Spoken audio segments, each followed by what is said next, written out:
In the judicial proceeding, in a judicial proceeding, Indian evidence act हम शुरू कर चुके हैं। इससे पहले 2-3 लेक्चर मैं आपको दे चुका हूं। आइए यहाँ आज के इस सेशन में ये एक बहुत इम्पोर्टेंट पॉइंट के बेस के ऊपर आज का क्लास, आज के लेक्चर चलेगा और इसको आपने बड़े ही खूबसूरत तरीके से सुनने और समझने की कोशिश करनी है। बहुत प्यार से मेरी बात सुननी है। In a judicial proceeding, in a judicial proceeding,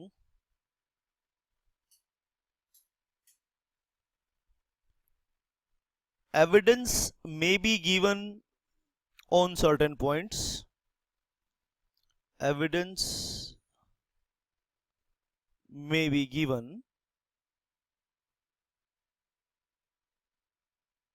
on certain points. On certain points. भाई मैंने आपको प्रॉमिस किया है बहुत आसान बना दूंगा इंडियन एविडेंस एक्ट को आपके लिए। मक्खन के जैसे हमारे भारत में एक मक्खन मिलता है, उसका नाम है अमूल बटर। तो स्मूथनेस की कस्में होती हैं अमूल बटर में कि जैसे अमूल बटर स्मूथ है वैसे इंडियन एविडेंस आपके लिए स्मूथ हो जाएगा। एविडेंस में B given on certain points, section 5। these points are called facts। अब ये फैक्ट्स क्या होते हैं इसके लिए पढ़ना पड़ेगा सेक्शन 3। फैक्ट्स क्या होते हैं इसके लिए पढ़ना पड़ेगा सेक्शन 3। और इन फैक्ट्स को आप 2 पार्ट्स पे डिवाइड कर सकते हैं सेक्शन 5 के अकॉर्डिंग। और एक को हम बोलेंगे फैक्ट इन इशू और दूसरे को बोलेंगे हम रिलेवेंट फैक्ट्स। शाबाश, बहुत ध्यान से बात को सुनेंगे। फैक्ट इन इशू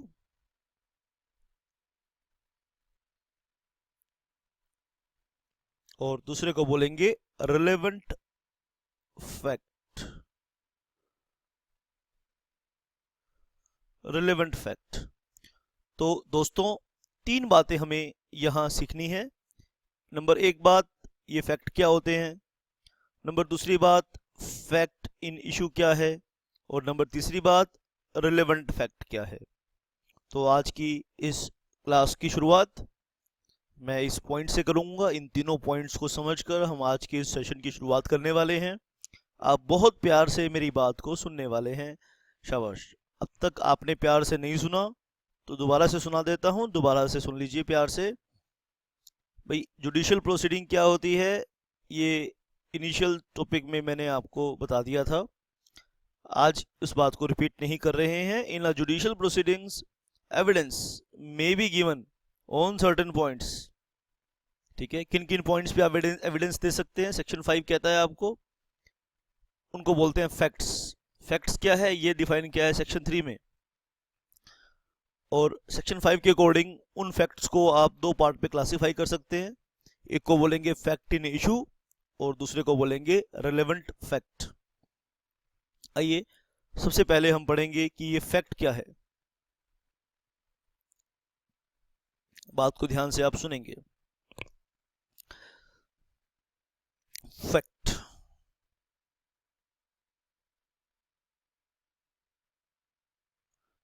ठीक है। कुछ लोगों की ये आदत होती है कि इसे एज अ जुमला यूज करते हैं। जुमला मतलब एक कहावत की तरह यूज करते हैं फैक्ट। वो हर बात पे कहेंगे भाई फैक्ट है, फैक्ट है, भाई फैक्ट है। आप उनसे कोई बात बोलोगे वो बोलेंगे फैक्ट है। ये फैक्ट क्या होता है, ठीक है। आइए सुनते हैं, समझने की कोशिश करते हैं सेक्शन 3 के अकॉर्डिंग। तो नोट करेंगे according to section 3। According to section 3। Fact means and includes. Fact means and includes.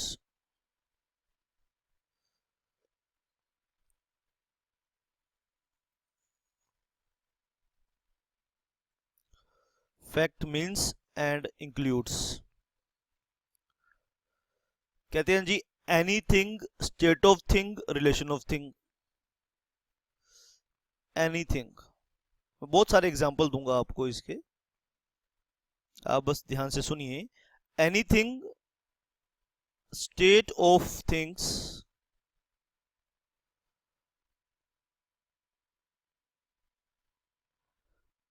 और रिलेशन ऑफ थिंग, और relation of thing.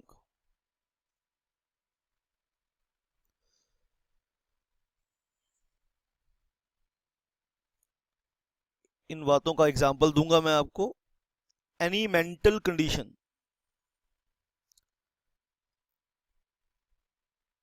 Any mental condition, बहुत ध्यान से आपने इन दो लाइनों को सुनना है और फिर समझने की कोशिश भी करनी है। Of which, any mental condition of which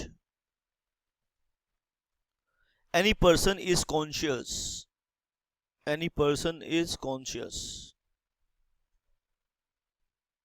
साथ साथ नोट भी करना है। अब इन दोनों लाइनों को ध्यान से पढ़िए। You can classify facts in two categories. So आपने पढ़ा इन दो लाइनों को। Facts could be classified, facts could be classified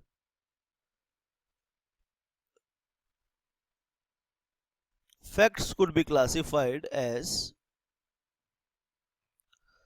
facts could be classified। देखो जो पॉइंट ए में पढ़ा उनको बोलेंगे हम फिजिकल फैक्ट्स। जो पॉइंट ऊपर ए में आपने पढ़ा फिजिकल फैक्ट। फिजिकल फैक्ट क्या होते हैं? जो आप आंखों से देख सकते हैं, हाथों से महसूस कर सकते हैं, आप टच करके जिन्हें महसूस कर सकते हैं उनको बोलते हैं फिजिकल फैक्ट्स। अपनी सेंसेस से परसीव कर सकते हैं। सेंसेस क्या होते हैं? सुगंध, आंख, कान, नाक, त्वचा आपके सेंसेस हैं, तो आप उनसे उनको फील कर सकते हैं। ठीक है। एक डेड बॉडी पड़ी है कमरे में और सामान अस्त व्यस्त पड़ा है, सारा सामान अस्त व्यस्त पड़ा है, डेड बॉडी है, ये एक फैक्ट है। गुलदस्ते दीवारों पे, गुलदस्तों का दीवारों पे निशान है कि गुलदस्ते फेंके गए हैं एक दूसरे के ऊपर। ठीक है। टीवी टूटा पड़ा है, टीवी दे के मारा है बीवी ने अपने पति के ऊपर। और भी निशान हैं, काफ़ी सारे खून हैं, इधर उधर दीवारों के खून पर छींटे हैं। तो ये सब चीज़ें देखकर आप महसूस कर सकते हैं कि यहाँ पर संघर्ष हुआ है, झगड़ा हुआ है पति और पत्नी के बीच में, और फिर पत्नी की लाश पड़ी हुई है कमरे के अंदर। तो आप ये देख सकते हैं कि ये आत्महत्या का केस नहीं है, ये केस है हत्या का। तो वो सब फिजिकल फैक्ट्स जो आप देख सकते हैं। एनीथिंग, एनीथिंग, डेड बॉडी है, स्टेट ऑफ थिंग्स, सारा सामान अस्त व्यस्त है, और रिलेशन ऑफ थिंग, और उन सामान जो अस्त व्यस्त पड़ा है और जो डेड बॉडी के साथ ये चीजें रिलेट कर रही हैं। ठीक है। एक डंडा पड़ा है, डंडे पे खून लगा है, लाश के सिर से खून बह रहा है। तो लाश पड़ी है, एनीथिंग, स्टेट ऑफ थिंग्स, डंडा पड़ा है, डंडे के ऊपर खून लगा हुआ है, रिलेशन ऑफ थिंग कि लाश के सिर से खून बह रहा है, लाश के सिर से काफ़ी खून बहा है, और डंडे पे खून लगा हुआ है, वो डंडा वहीं पड़ा है, डंडे के ऊपर पति की उंगलियों के निशान हैं। तो एनीथिंग, स्टेट ऑफ थिंग्स और relation of things, these facts, these types of facts are called physical facts। physical facts। any mental condition, any mental condition, लाश पड़ी है वहां पर, डिप्रेशन की दवाइयां पड़ी हैं, भाई मेंटल कंडीशन।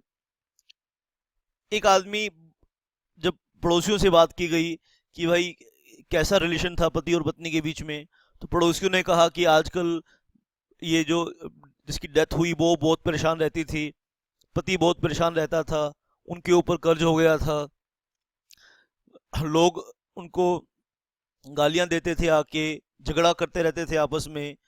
तो ऐसी चीज़ें, ऐसी मेंटल कंडीशंस, इस तरह की जो दिमागी सोच जो हम इंटरप्रेट कर सकते हैं फैक्ट्स एंड रिलेटेड फैक्ट्स से, बट जिनको हम फिजिकली शो नहीं कर सकते। तो any mental condition of which any person is conscious, ठीक है, ऐसी मेंटल कंडीशन, एक आदमी की ऐसी दिमाग की अवस्था जिसके बारे में दूसरे लोगों को पता है। आप किसी दिन बहुत उदास होंगे, आप नोट करना मेरी बात को ध्यान से, आप अगर किसी दिन उदास हो, अंदर से खुश नहीं हो, तो दूसरे लोग आपसे पूछना शुरू कर देंगे भाई साहब आज क्या हुआ, आज बहुत उदास हो आप। और किसी दिन आप बहुत जोली मूड में हो, जुबिलेंट फील कर रहे हो, तो लोग कहेंगे आज क्या बात है भाई, आज बड़े खुश महसूस कर रहे हो। तो हमारा जो चेहरा होता है वो हमारी दिमागी अवस्था का आईना होता है। हम खुश हैं या ना खुश हैं, ये हमारे डायरेक्ट हमारे चेहरे से, चेहरे पे लिखा होता है हमारे।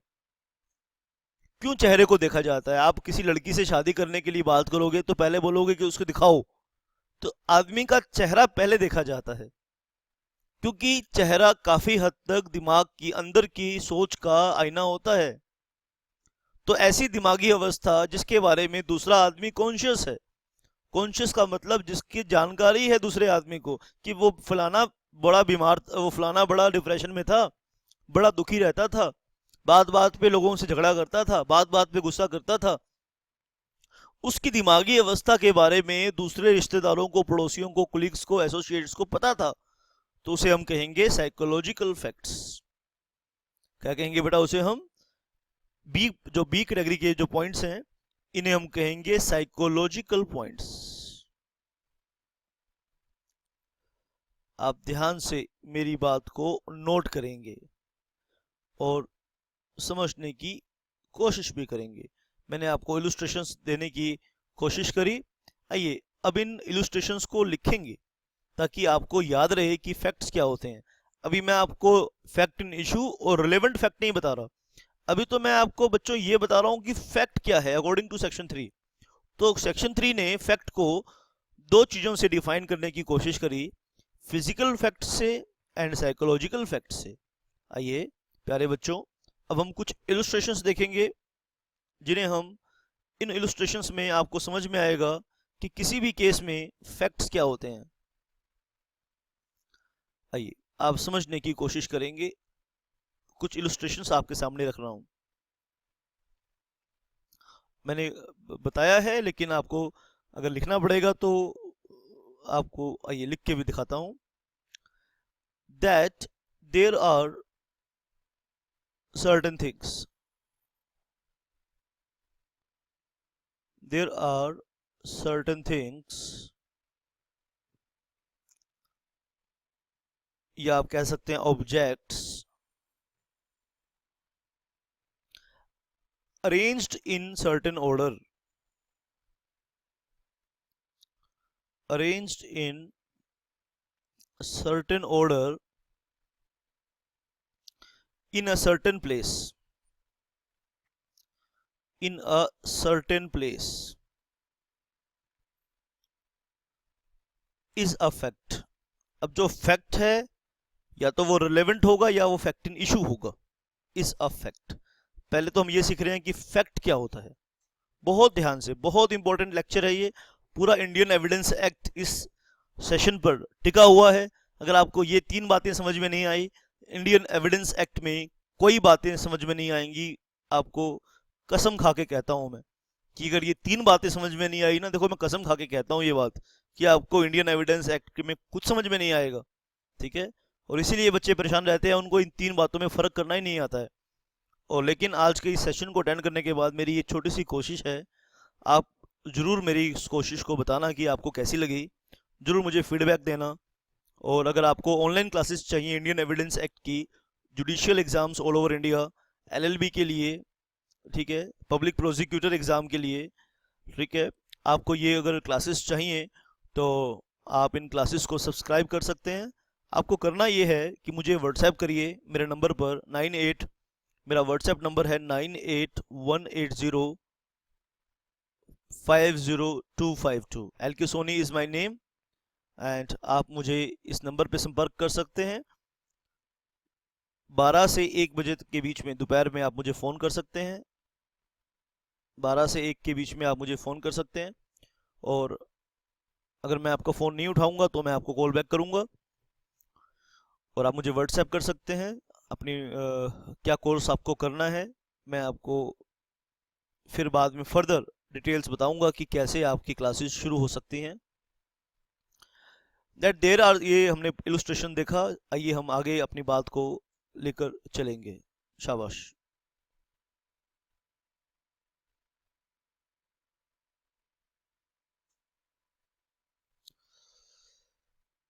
चलिए हम आगे अपनी बात को लेकर चलेंगे और समझने की कोशिश करेंगे। कुछ इलस्ट्रेशंस बता रहा हूँ फैक्ट्स के ऊपर। आइए एक और सीखेंगे। दैट ए मैन हर्ड और saw something. That a man, किसी आदमी ने कुछ सुना और कुछ देखा, और saw समथिंग, ये भी एक फैक्ट है।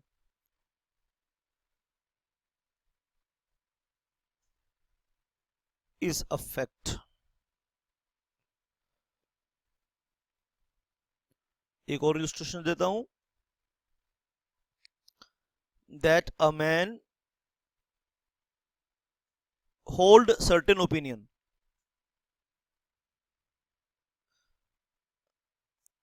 आप एक मूवी देखिए, शौर्य। शौर्य मूवी देखिए, उसमें एक कोर्ट मार्शल चल रहा होता है किसी फौजी के ऊपर, और उसमें एक आर्मी ऑफिसर की एक ओपिनियन वो होल्ड करता है। आर्मी ऑफिसर की एक ओपिनियन होती है कि सर्टेन कम्युनिटी के लोगों को मार देना चाहिए। उस पिक्चर में दिखाया गया। आप शौर्य पिक्चर देखिए, उस पिक्चर को देखने के बाद उस पिक्चर को देखिए, उसमें एक जुडिशियल प्रोसीडिंग चल रही थी, उसमें कोर्ट मार्शल चल रहा था एक्चुअली। तो उस कोर्ट मार्शल में लास्ट में जो डिसीजन आया, जो एडजुडिकेटिंग अथॉरिटी का जो डिसीजन आया, उसमें एक आदमी की कुछ ओपिनियन थी, और वो ओपिनियन ये थी कि कुछ लोगों को, कुछ सर्टेन कम्युनिटी के लोगों को, रिलीजियस जो एक पर्टिकुलर रिलीजन को फॉलो करते हैं, उन्हें जान से मार देना चाहिए। इस ओपिनियन के बेस पर उस ब्रिगेडियर के सभी रैंक्स वापस ले लिए गए, सभी पदक वापस ले लिए गए, उसकी सारी पावर्स को रिकॉल कर लिया गया और उसे जेल में डाल दिया गया। क्यों जेल में डाल दिया गया? क्योंकि उस ब्रिगेडियर की ऐसी ओपिनियन थी which was relevant to a murder. तो किसी आदमी की कोई ओपिनियन होना भी एक फैक्ट हो सकता है। अगर आप इसका परफेक्ट एग्जाम्पल देखना चाहते हैं तो यूट्यूब पर अवेलेबल है एक पिक्चर, उसका नाम है शौर्य। आप शौर्य, इसमें जो राहुल बोस इसमें एक्टर है, मुझे वो अच्छा लगता है। राहुल बोस एक्टिंग अच्छी करता है वैसे, तो शक्ल से तो बेवकूफ़ लगता है वो देखने में, लेकिन उसकी एक्टिंग बड़ी अच्छी होती है। उस एक्टिंग को आप देखोगे तो एक्टिंग अच्छी करता है। कई सारी पिक्चर है, बड़े सेंसिटिव इशू पे बड़े सीरियस सा रोल उसका होता है राहुल बोस का। मुझे ठीक ठाक लगता है वो, वैसे मतलब मैं उसका फ़ैन नहीं हूँ, बट ठीक ठाक लगता है वो। आप उस पिक्चर को देखेंगे, उसका एंड देखेंगे, तो ओपिनियन कैसे एक फैक्ट हो सकता है, आपको ये बात समझ में आएगी। तो इसके लिए आपको 2 घंटे, 1.5 घंटे, पौने 2 घंटे की, 2.5 घंटे की पिक्चर देखनी पड़ेगी। तो वो काम बड़ा आसान हो जाएगा, आपका एंटरटेनमेंट भी हो जाएगा। देखो, आम के आम और गुठलियों के दाम। फिल्में तो वैसे भी देखते हो, गपशप वैसे भी करते हो, है ना। बट ये स्टूडेंट्स इतने कमीने होते हैं ना। अब इनको मैंने अगर ये कह दिया ना ये पिक्चर देख लो, तो वैसे पिक्चर देख लेंगे 100। लेकिन अगर इनको होमवर्क दे दिया ना ये फिल्म देखो, तो उस फिल्म को नहीं देखी जाएगी, वो फिल्म देखी नहीं जाएगी। आप में से बहुत सारे लोग वो पिक्चर देखेंगे ही नहीं। देखो, मैंने फ्री में एडवर्टीजमेंट कर दी राहुल बोस की। चलो कोई बात नहीं। लेकिन उस पिक्चर में ओपिनियन को दिखाया गया है कि लास्ट में, कि एक ओपिनियन कैसे एक फैक्ट हो सकता है। That a man hold certain opinion. आइए, होल्ड सर्टेन ओपिनियन, कई सारी चीज़ें बताऊंगा इसमें, आप ध्यान से सुनिए और नोट कीजिए। नंबरों की बारिश हो गई है आपके ऊपर। इस तरह से हो गई है, नंबरों की बारिश हो गई है। Has an intention, has an intention, intention मतलब दिमागी, है ना, कोई काम करने की इच्छा, intention. Acts in good faith, acts in good faith यानी बिना किसी गलती के कोई काम करना। और एक्ट्स मालाफाइड, मालाफाइड मतलब फ्रॉडली, फ्रॉडुलेंटली। एक्ट्स इन और एक्ट्स मालाफाइड, मालाफाइड मतलब हैविंग बैड फेथ या ठीक तरीके से ना करना, ठीक इंटेंशन के साथ ना करना। फ्रॉडुलेंटली और यूजेस, और uses a particular word, a particular word in a particular sense, in a particular sense, particular word और particular sense में यूज करना। ठीक है, हमारी एक मैडम थी जो बड़ी गालियां देके इस पॉइंट को समझाती थी। मैं वो गालियां तो आपके सामने नहीं दे सकता। वो डैश डैश डैश, है ना, थोड़ी सी नॉन वेजिटेरियन टाइप गालियां देके डैश डैश डैश, मैं तेरे को जान से मार दूंगा, मैं तेरा खून पी जाऊंगा। किसी पर्टिकुलर वर्ड को किसी पर्टिकुलर सेंस में कहना, ये भी एक फैक्ट हो सकता है।